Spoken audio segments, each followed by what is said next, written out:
다이아몬드 반지는 없어도 평생 동안 아무 지장이 없어요. 왜? 물은 싸고 다이아몬드는 왜 비싸냐. 처음은 정말 희소합니다. 모든 선택에는 대가가 있다. 선택의 대가는 그것을 얻기 위해 포기한 그 무엇이다. 경제학을 배우는 이유가 부자가 되고 싶다. 나라가 부강하게 되는데 기여하고 싶다. 경제학에서는 물질적인 부가 행복이라고 절대 가르치지 않습니다.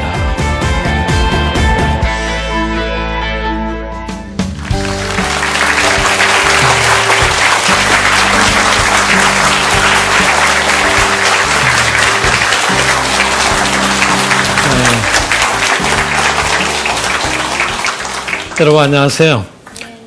지난 시간에 했던 거 잊어버리시지 않으셨죠? 기회비용, 한계 원리, 그렇죠? 경제학은 선택의 과학이다. 그런데 우리가 열 더하기 열은 얼마냐? 10 플러스 10. 수학자한테 물어봤어요. 20.0000.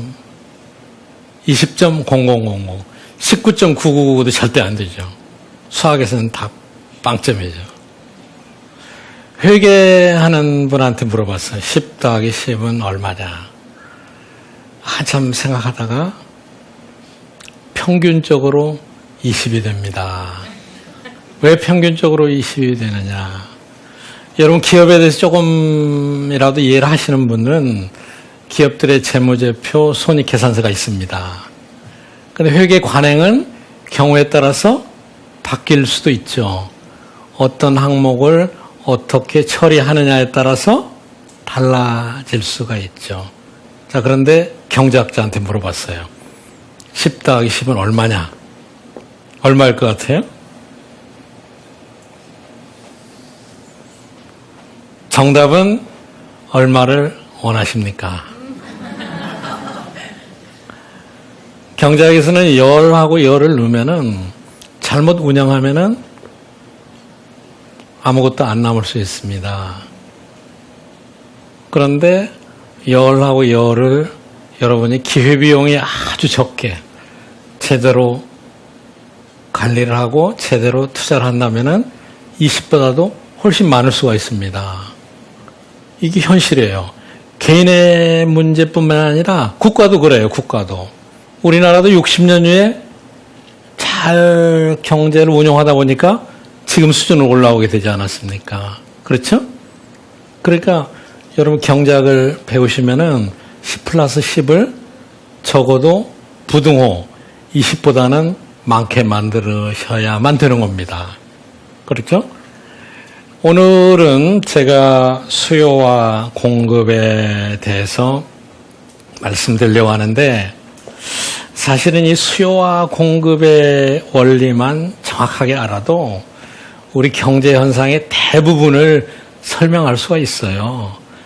수요와 공급이 경제학에서는 이 마술 피리 같은 겁니다. 완전히 매직 같은 거예요. 여러 가지를 이 문제로 해결할 수가 있습니다.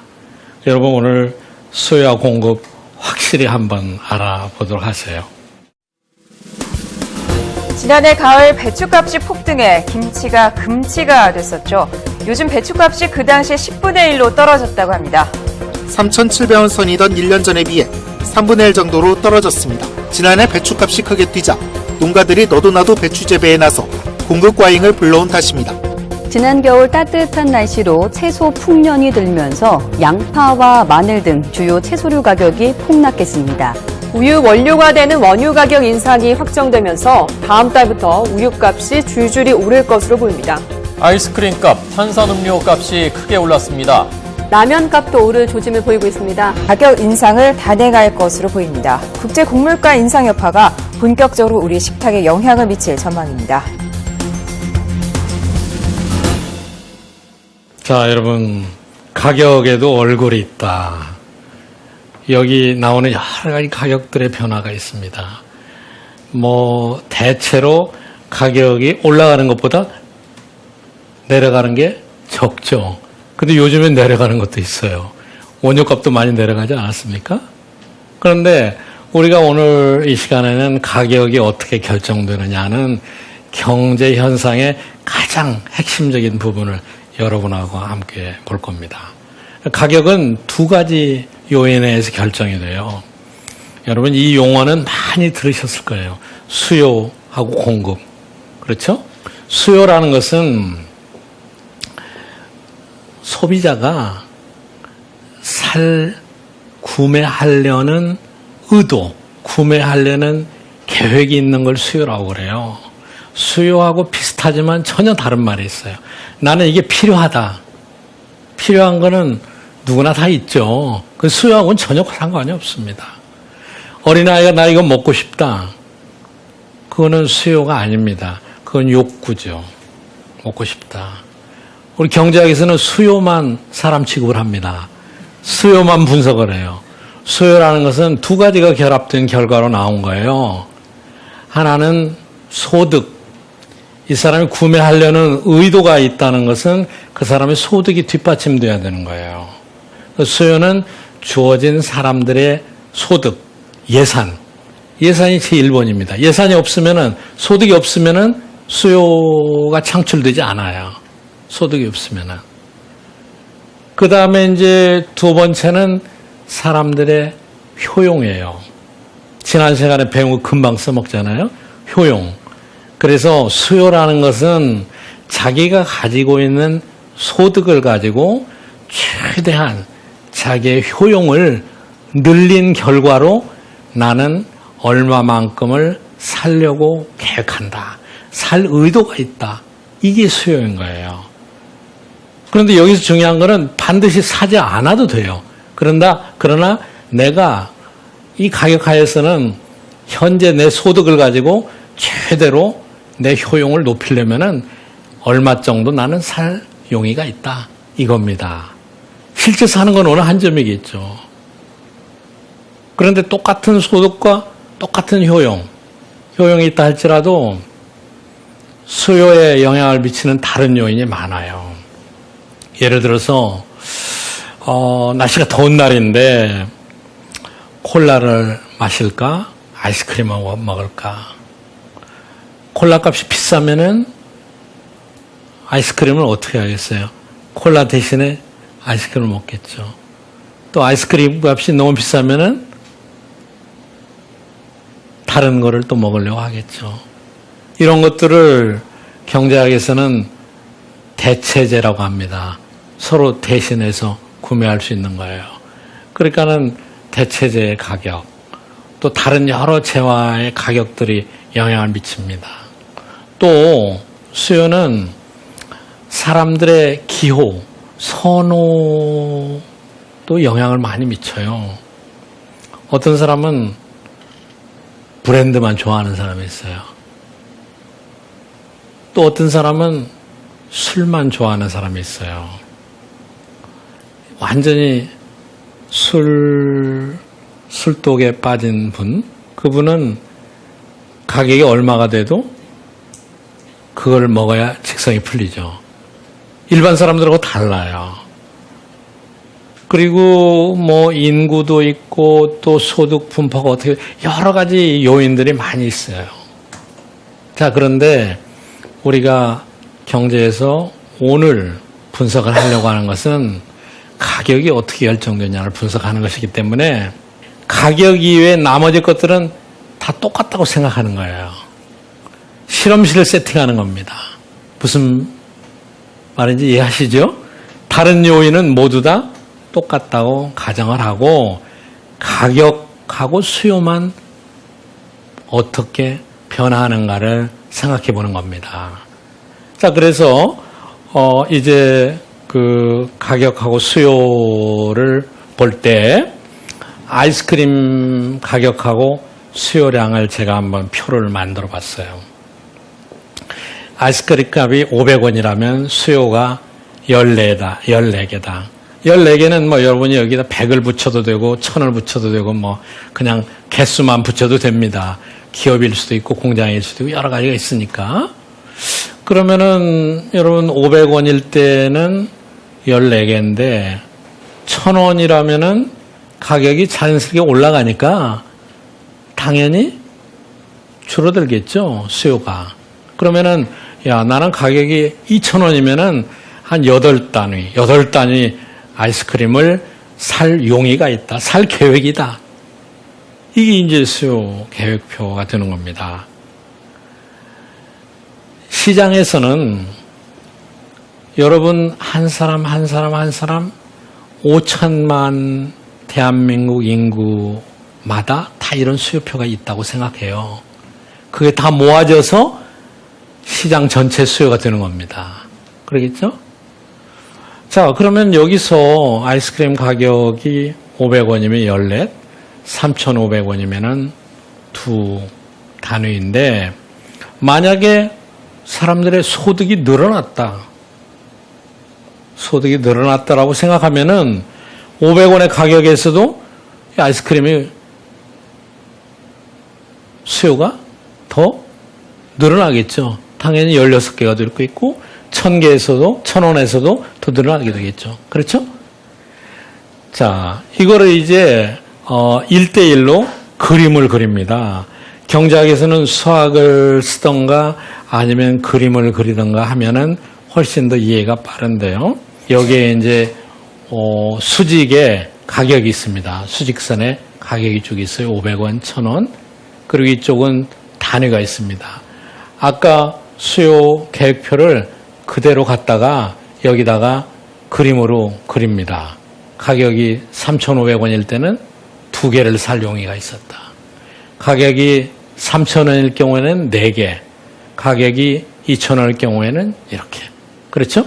그대로 계획표를 만들어 놓고 여기다 이렇게 대각선을 하나 그려 놓은 겁니다. 이 그림에서 얘기할 수 있는 것은 가격이 내려가면 내려갈수록 수요는 늘어난다. 너무나 상식적인 얘기인데 경제학자들은 이걸 갖다 법칙이라고 얘기합니다.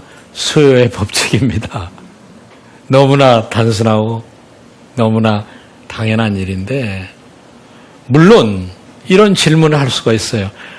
나는 가격이 내려가면 그 싸구려처럼 보여서 안 산다. 그럴 수 있어요. 그런데 그 사람은 이미 실험실에서 내보냈어요. 비합리적이라고 그랬죠? 합리적인 사람만 대상으로 하고 있는 겁니다. 여기서는 일반적인 원칙을 찾아내기 위해서 그렇게 되는 겁니다. 수요의 법칙은 가격이 내려가면은 수요량이 늘어난다. 자, 어떤 분들은 소득이 올라가면은 어떤 재화에 대해서는 잘 안 사고, 그렇죠? 그리고 어떤 재화는 소득이 높은 때보다도 소득이 낮을 때 더 사는 게 있어요. 그렇죠? 우리 어른들께서는 라면을 잘 안 드시잖아요. 학생들은 라면을 많이 먹습니다. 기숙사에서도. 소득 수준이 차이가 나서 그렇고 또 기호가 차이가 날 수도 있죠. 그렇죠? 소득이 늘어나면은 당연히 수요도 늘어납니다. 소득이 늘어나면은. 그래서 이제 일반적으로 소득이 늘어나면 수요가 늘어나는 것을 우리는 정상적인 재화라고 그럽니다. 대체로 그런 대로 쓸만한 재화는 소득이 늘어나면은 수요도 늘어납니다. 그런데 어떤 재화는 소득이 늘어나도 수요가 늘어나지 않고 오히려 소득이 늘어나면은 야, 그 옛날에 어려울 때 먹던 건 나 안 먹는다. 이렇게 됩니다. 그런 재화를 경제학에서는 열등제라고 얘기합니다. 정상재와 열등제. 자, 수요의 반대는 항상 공급이 있습니다. 공급의 결정 요인을 살펴보시면은 공급도 가격에 가장 많은 영향을 받아요. 공급은 기업이 하는 것이거든요. 기업이 시장에서 주어진 가격이 있습니다. 시장에서 주어진 가격이라고 얘기했습니다. 이 말을 여러분이 잘 음미해 보시면은 사실은 여러 가지 의미가 있어요. 자, 어디 전라도 경상도에서 농부가 쌀을 생산했어요. 그런데 이 쌀을 시장에 갖다 팔아야 되는데 이 농부의 입장에서 볼 때는 쌀의 가격이 어떻게 된 겁니까? 시장에서 딱 주어져 있죠.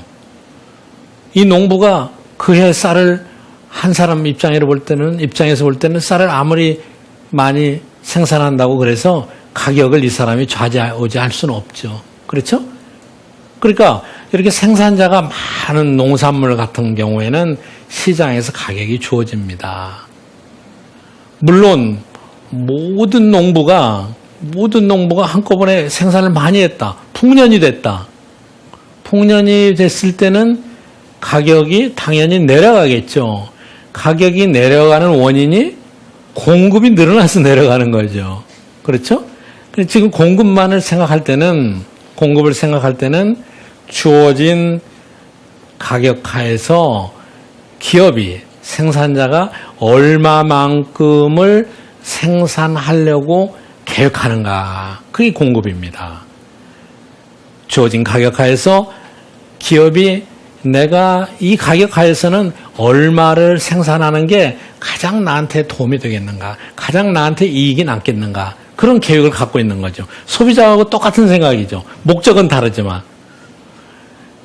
그런데 그 기업의 입장에서 볼 때는 이 재화의 가격뿐만이 아니라 아까 얘기한 대로 대체재의 가격도 있고 생산 요소의 가격이라고 하는데, 생산 요소라는 거는 앞에 우리 TV 화면에서 시장의 가격 얘기를 할 때 그런 얘기가 이미 나왔어요. 우유의 원재료 가격이 올라서 우유값이 곧 올라갈 것 같다. 생산 요소라는 것은 생산을 하기 위해서 필요한 것들이에요. 자, 생산하려면 원재료 들어가죠. 생산하려면 사람, 노동력도 들어가죠. 또 자본도 들어가죠. 또 공장을 지으려면 어디 땅도 있어야 되죠. 이게 다 생산 요소예요. 생산 요소의 가격이 올라가면은 어떻게 되겠어요? 지금 주어진 시장 가격 하에서는 생산 요소의 가격이 올라가면은 이윤이 떨어지니까 공급을 적게 하려고 하는 거죠. 그렇죠? 그런데 공급에서도 가격과 공급의 관계를 정확하게 분석하기 위해서 실험실을 세팅하는데, 가격 이외에 다른 모든 요인들은 다 똑같다. 변함이 없다. 일정하다.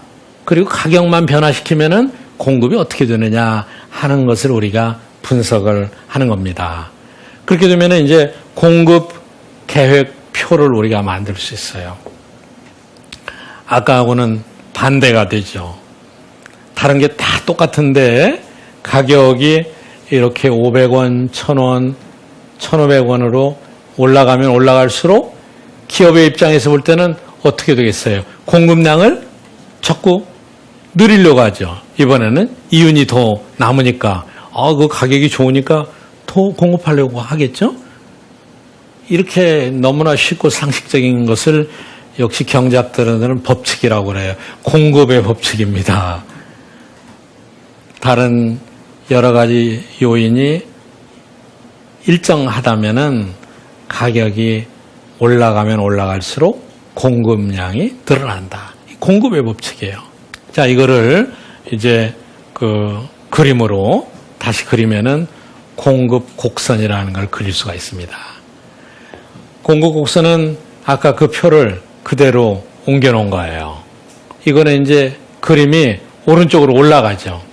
가격이 올라감에 따라서 공급량이 점차게 늘어납니다. 1대1 매칭을 시킨 거예요. 아까 표에서 2,500원일 경우에는 10단위, 3,000원일 경우에는 12단위. 이렇게 하면 가격이 올라가면 올라갈수록 기업이 더 공급량을 늘리려고 하겠죠. 자, 그래서 이제 공급 곡선이 됐습니다. 그러면 이제 수요는 소비자 쪽에서 나오는 거고, 수요는 자신의 주어진 소득하에서 효용을 최대한 추구한 결과로 나오는 거고, 공급은 기업이 자신의 생산 기술, 여러 가지 생산 여건하에서 이윤을 최대한 늘리기 위해서 주어진 가격에 얼마나 공급하려고 하느냐를 말하는 거죠. 가격